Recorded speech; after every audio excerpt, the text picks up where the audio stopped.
Okay, real quick. This is the front entrance. We have the living room, decorative fireplace, bedroom number 1. Actually, it's not the largest, but it does have this walk-in closet that will be put here. So nice walk-in closet there. So exit out through the living room. Over here in the hallway, you're gonna have your laundry unit right there and the HVAC system right alongside it, meaning there is central air. This will be the kitchen over here. Window. This is an egress that is a doorway that will take you out to the rear of the building.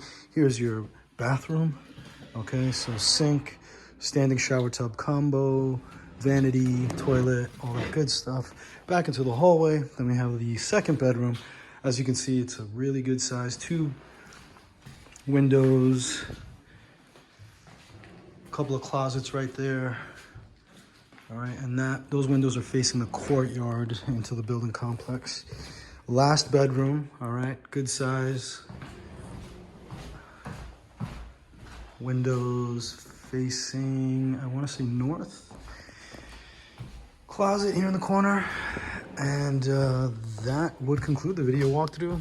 I'll send a video of the finished product if you're still interested. Happy hunting.